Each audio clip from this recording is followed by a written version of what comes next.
Chapter 1180 begins, and the chapter title is Omen.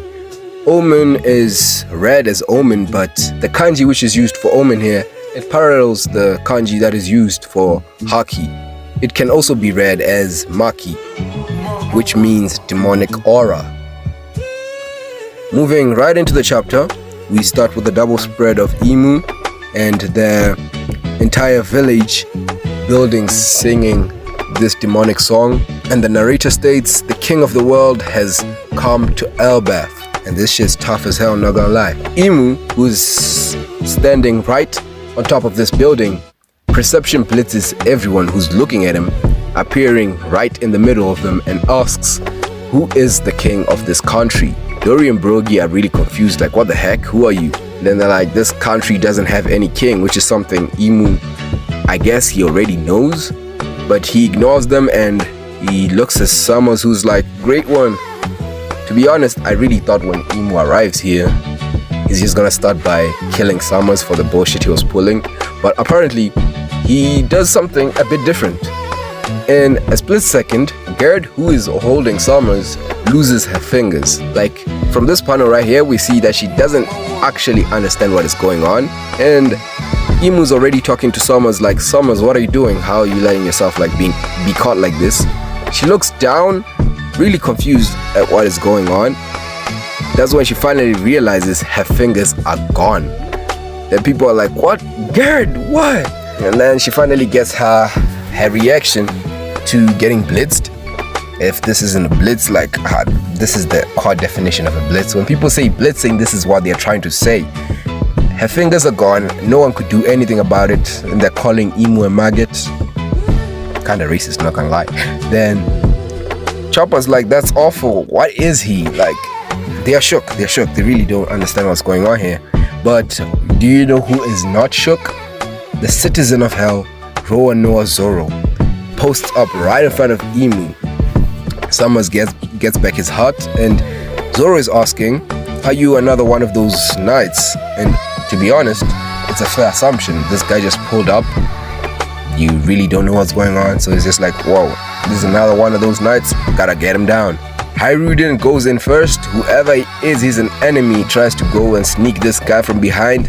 But to be honest, right here, Stenson is like way wiser than Hyruden, because you just saw this guy Blitzgard. There's no way you are doing anything to this guy, but you still want to attack him. It's really stupid. Hyruden gets kicked out of the way, and for good reason too. Exactly when he got kicked out of the way, the attack was already launched by IMU. So Stenson ends up losing his leg in this attempt to save Hyruden. So if this shit didn't happen, Hyruden would have been cut clean in half. It would have been done. Side note. Yo, IMU, is that a cut? Yo, Hawkeye, are you seeing this? Yo, Hawkeye. Yo, Mihawk, are you seeing this shit? Yeah. Stenson is in pain. They're like, oh shit, Stenson, like, whoa. Get away from him. This nigga is standing on business for real. Like, this nigga is standing on business. We do not want to mess with him. And you can see Brogy's eyes. It's like, who is he? And then the Citizen of Hell goes in with that Citizen of Hell 3-sword style. Purgatory, Onigiri, and woo! Look at this shit though. I'm not gonna lie, this panel is clean as hell. This is like a perfect parallel to that one nice judo clash that happened in Agate. And you can see that Vance Conqueror's HAKI coming out of these attacks. And I think this is genuinely the first time ZORO uses King of Hell after Wano, and it also has the Black Lightning on it like this, where he's like consciously trying to use King of Hell. And we see this impact frame right here that Vance Conqueror's HAKI sparks everywhere. But then ZORO damn near gets blitzed by IMU's palm just appearing on his face. He's confused, like, what the hell? Then Omen, bam! ZORO gets hit by a flame shot directly to the face. Though it is very important to note that ZORO was able to kinda react and try putting his blades in front of the attack to stop it, but that shit still landed.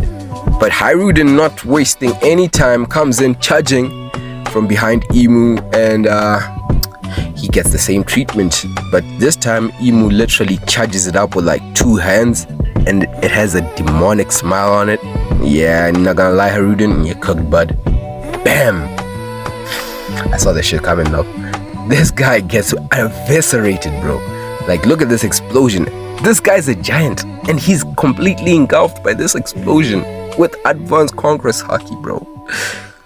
I'm not gonna lie, I don't think Haruden is getting up this entire arc. It should be reps for Haruden, and if he doesn't die, well, this is Oda we're talking about, he's gonna be down for the count for the majority of this arc. Or maybe, if what I think happens, he might come back with this other squad for revenge and get back. Anyway, we see both Haruden and ZORO on the ground. ZORO is bleeding all over his face, and he's just saying like, damn it, Haruden is eviscerated. And people are like, what are those black flames? Because these black flames are highly versatile, and they're doing pretty much anything. And then Summers was like, whoa, this is it, an omen. Meaning that this omen isn't only a negative omen, it's also a positive omen. Good omen, bad omen. I think that just means like this omen works in 2 different ways, as the same way that omen just usually works, though omen usually always has a negative connotation to it. But now Summers was fully recovered and given a power boost. IMU emphasizes that they're on a time limit and says, Summers, let's get into action, and then they completely dip, does not waste any time to deal with anyone, and they have this cool ass Dragon Ball flying away. But the real question is, where the hell is Summers going? Because we don't see him after this point throughout the entire chapter. I am really curious where this guy ends up. And now I think this is Jaro announcing, people of Albath, someone even more dangerous than the Holy Knights has appeared on the island. Stay alert. And we see IMU flying off with his wings, and the Giants are complaining. They are really complaining. Like, they do not like the fact that they just gotta keep fighting. And to be honest, at this point, if I was the Giants, just go back in your crib, sleep. If you die, you die, because to be honest, yours can't do shit right now. So they have every reason to be pissed off. Then we see IMU spotting Gunko in the ice, and he does a quick drive-by, unloading the clip on the ice block, and damn, that's one hell of a clip, not gonna lie. Bro got the ammunition. But it's very important to know, do not run to assume that the ice has been melted. We do not know that for a fact. But to be honest, what do we expect? It's an ice attack. There's no way Ragnir's ice is completely unmeltable. Like, it's just impossible. Just think about it. Let's just imagine this. Loki versus Shanks. One attack from Ragnir. Shanks is done, to be honest. But I don't think Ragnir's ice is completely unmeltable. There should be ways to counter it, and this is just like one of them. So do not take Loki's statement about Ragnir's ice being unmeltable literally, please. Then we get a quick extra panel from Gabon, and he's shook. He's like, what? I never felt Haki like this, even on God Valley. And this might just mean IMU's moving and is using Omen. Gunko IMU never uses Omen. So Omen is like Maki, demonic aura. So it should just completely be a different concept of Haki. I see people are Haki scaling this statement. No, do not Haki scale this statement. This is not a statement of strength. He doesn't say it's even more Haki than God Valley, or it's stronger Haki than God Valley. He said he's never felt Haki like this, not even in God Valley. So, and why would he even mention God Valley here? It's very important. It doesn't mean Shanks doesn't have more Haki than anyone who was in God Valley, or Shanks is in a higher level of Haki than anyone in God Valley. This reference was made because God Valley had the most chaotic Haki. We had Domi Reverse Rocks, who had his own different kind of Haki, which was literally negating attacks and all that shit. So he had weird Haki, which had a little bit of demonic aura in it. So you have to understand the feeling of Haki in God Valley was different. We had Roger and Gab using Haki Mask. We had IMU being there and saying Summers' body. So a lot of shit happened in God Valley, which which influences the way someone would feel the Haki in God Valley. So it's not a statement of how powerful the Haki on God Valley was, it's a statement of how the Haki felt. So I think I clarified that. I'm pretty sure Gabon here is just saying this Haki is different. Rightfully so, because this is like Maki, it's demonic aura. Moving on, we go back to the Walrus Academy and we see Luffy and Loki chowing down on some food, and I think it's Loki who tries to cook it, but I'm not really sure what he uses though. I don't know, you can tell me. I think it's a blast furnace. They like just cook this shit in a blast furnace and then it's too hot, and Luffy's like, it's all bent now, but Loki's like, well, it's better than eating it frozen, so just chow down on this shit. So they chowing down and they're like, we gotta do this shit quick because a very powerful presence has arrived and they can all sense that, so they're down on that munch time. So these guys are gonna be back, don't worry about it, don't worry about it. And we see Nami running up to Brook and the others, and she's asking what's going on, and the fish is like, I really have no idea, but this Haki is terrifying. If they're with the God Knights, because he knows if this guy is with the God Knights, we are low-key cooked. Then the fish is like, is their target? And I think he's talking about Killingham here. And we see Killingham celebrating, great one, and he's getting released. I don't really know what happened there. Let's just assume that Inu did something there, and he's getting released and he receives an omen and he's like, thank the heavens. And this pretty much confirms that omen is a power boost, because these guys have regeneration. They don't need omen to regenerate. We already see Killingham reattaching himself before the omen lands, so the omen is like a power boost. We should know that. And Sanji is pissed right now. He's like, hey, who the hell are you? Like, what are you doing here? And we have this really interesting panel here.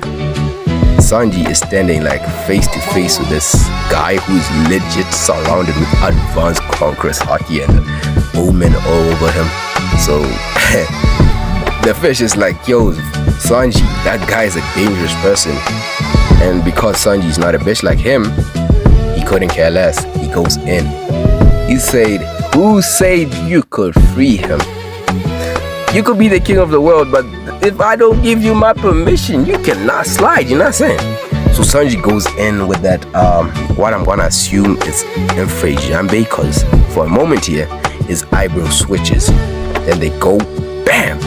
They hit each other, and a little something I noticed, me personally, from both their clashes is whenever Imu clash with Zoro or Sanji, whatever part they use to block their attacks, it will tremble to show that the impact is there.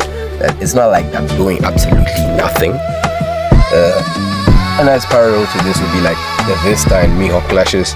When Vista and Mihawk were clashing, only Vista was trembling throughout those clashes. But right now, you can see that both of them are trembling whenever they do this clash. So I guess it's cancelling each other out. And here's a little interesting panel, people. You see that impact frame, like that impact they used for Zoro, but we're seeing it from a different angle here for Sanji. And the very interesting thing is there is black lightning on this clash, and never once have me personally seen a Conqueror's Haki clash or care because one party had advanced Conqueror's Haki.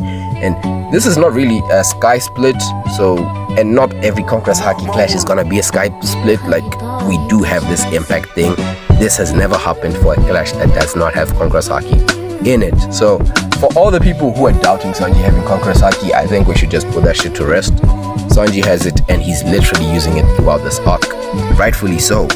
And I'm gonna get to theorizing and theory crafting, but not in this video. I'm gonna do the post video, depending on how this video performs, to be honest. And then we see Sanji is shook, but this is a little something that has been gnawing at me ever since I read this chapter.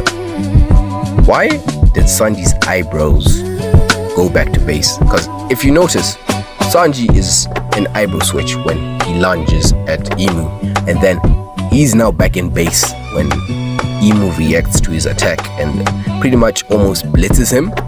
And he's like, what?